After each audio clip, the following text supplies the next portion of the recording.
Good morning, students. Today we are going to discuss about ribosome. Ribosome.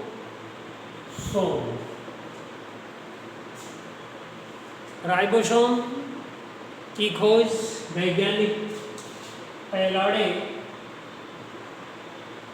ने 1953 में किया था। इसलिए इन्हें पैलाडे पार्टिकल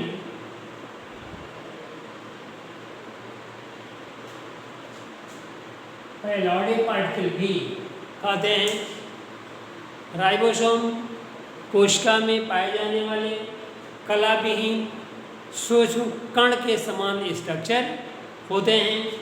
इनका व्यास लगभग 250 एंगस्ट्रॉम होता है। ये कोशाद्रव्य में बिखरे होते हैं इस तरह से, या एंडोप्लाज्मिक रेटिकुलम पर इस तरह से चिपके होते हैं, या न्यूक्लियर मेम्ब्रेन पर चिपके होते हैं। मीन्स या तो ये कोशाद्रव्य में बिखरे होते हैं या एंडोप्लाज्मिक रेटिकुलम या न्यूक्लियर मेम्ब्रेन पर चिपके होते हैं। इनमें प्रोटीन संश्लेषण की क्रिया होती है, इसलिए इन्हें प्रोटीन फैक्ट्री या मशीन ऑफ प्रोटीन सिंथेसिस भी कहते हैं। राइबोसोम प्रोकैरियोटिक और यूकैरियोटिक दोनों प्रकार की सेल्स में पाए जाते हैं। प्रोकैरियोटिक सेल में एंडोप्लाज्मिक रेटिकुलम, न्यूक्लियर मेम्ब्रेन आदि नहीं होता है। उसमें श्योर है कि वे कोशाद्रव्य में ही बिखरे रहेंगे। अब तक के जितने सेल ऑर्गेनेल्स आपको पढ़ाए गए थे वो यूकैरियोटिक सेल में पाए जाते थे, लेकिन प्रोकैरियोटिक सेल में नहीं पाए जाते थे। राइबोसोम प्रोकैरियोटिक और यूकैरियोटिक दोनों प्रकार की सेल्स में पाया जाता है, लेकिन थोड़ा सा डिफरेंस होता है। इसका फंक्शन आपको बताया गया कि ये प्रोटीन संश्लेषण की क्रिया करता है। जैसे हमारे लिए भोजन बहुत आवश्यक है, उसी प्रकार सेल में प्रोटीन की बहुत आवश्यकता होती है, इसलिए इसे प्रोटीन फैक्ट्री कहते हैं। ये आप टाइप समझेंगे इसका, राइबोसोम से type.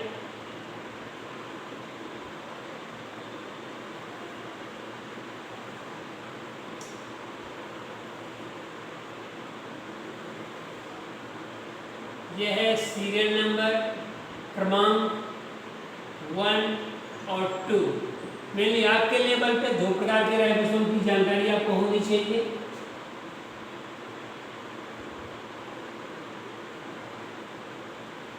Type of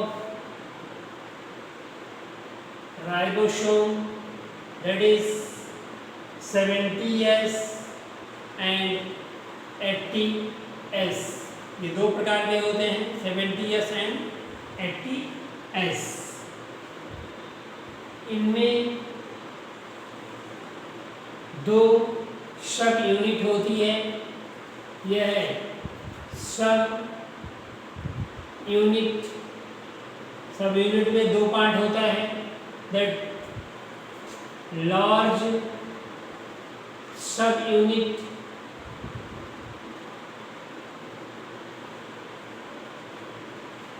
and small सब यूनिट। 70S राइबोसोम में जो सब यूनिट है वो लार्ज सब यूनिट 50S है, ये S है, ये 50, और स्मॉल सब यूनिट 30S है। 80S में लार्ज सब यूनिट 60S है और स्मॉल सब यूनिट 40S है। यहाँ पे मैथमेटिकल रूल लागू नहीं होगा, मैथमेटिक्स की भांति इसको ऐड नहीं करेंगे कि 70S, 50S और 30S, 80S नहीं आएगा। 80s, 60s और 40s। इस तरह से स्ट्रक्चर आप देखेंगे।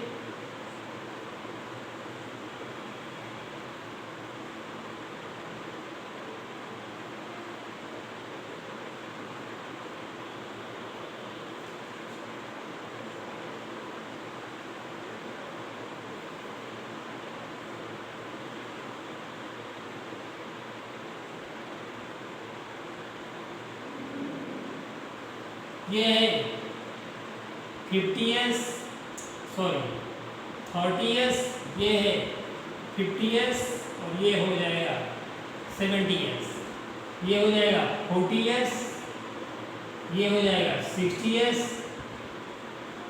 और ये हो जाएगा 80s। यहाँ यस मीन्स होता है सेडिमेंटेशन कोफिशिएंट। एस क्यों लिखा जा रहा है बार बार? S means sedimentation coefficient। Sedimentation coefficient means अवसादन गुणांक। अवसादन गुणांक या सेडबर्ग कांस्टेंट। अवसादन गुणांक का क्या मतलब है? जब इसकी हमने आपको प्रोकैरियोट और यूकैरियोट पढ़ाते समय भी बताया था कि एस का डेफिनेशन हम लोग राइबोसोम के टॉपिक में करेंगे।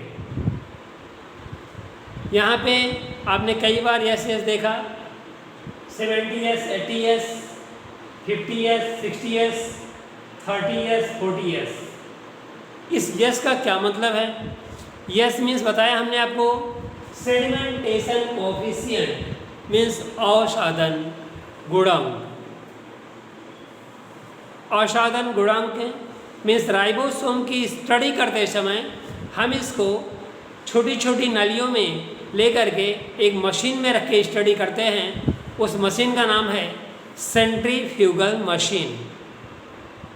छोटी छोटी जो नलियाँ होती है टेस्ट ट्यूब के आकार की, उसमें रख करके उस मशीन को घुमाया जाता है। जिस गुणांक पे ये नीचे बैठ जाते हैं वही उसका अवसादन गुणांक या सेडिमेंटेशन कोफिशिएंट होता है। ये दोनों यूनिट जब एक साथ होंगी तो 70s पे बैठेगा नीचे, इसे कहते हैं 70s राइबोसोम जो प्रोकैरियोट में पाया जाता है। इसका डिस्ट्रीब्यूशन जानने के लिए आप यहाँ पे थोड़ा सा जोड़ देंगे, ये हो जाएगा इन प्रोकैरियोट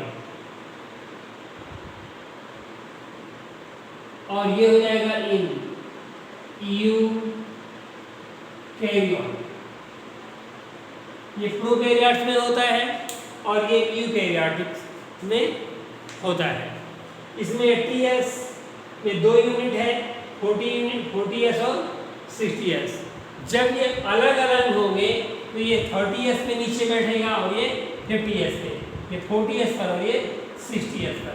ये अलग कोशिका में ये अलग अलग भी हो जाते हैं। जब मैग्नीशियम आयन कंसंट्रेशन बढ़ेगा तो ये प्रोटीन संश्लेषण के लिए दोनों एक साथ हो जाते हैं, और जब मैग्नीशियम आयन कंसंट्रेशन घटता है तब ये दोनों अलग अलग हो जाते हैं। उस समय प्रोटीन संश्लेषण की क्रिया की आवश्यकता नहीं होती है। यहाँ टेबल में लिखना पड़ेगा डिस्ट्रीब्यूशन। डिस्ट्रीब्यूशन मीन्स वितरण। इस प्रकार हमने आपको इसके स्ट्रक्चर के बारे में अभी बता दिया। ये बहुत सूक्ष्म संरचना होती है, कलाविहीन होती है। इसका साइज लगभग 250 एंगस्ट्रॉम होते हैं। इसमें बताया गया दो प्रकार के हैं और दो यूनिट है, स्मॉल सब यूनिट और लार्ज सब यूनिट। फंक्शन में हमने आपको बताया फंक्शन कि इसमें प्रोटीन संश्लेषण की क्रिया होती है, इसलिए इसे प्रोटीन फैक्ट्री या मशीन ऑफ प्रोटीन सिंथेसिस भी कहते हैं। होमवर्क नोट करेंगे बच्चों। राइबोसोम की खोज किसने किया था? नेक्स्ट, राइबोसोम मुख्यतः कितने प्रकार के होते हैं? नेक्स्ट, यूकैरियोटिक और प्रोकैरियोटिक सेल में पाए जाने वाले राइबोसोम के नाम लिखिए।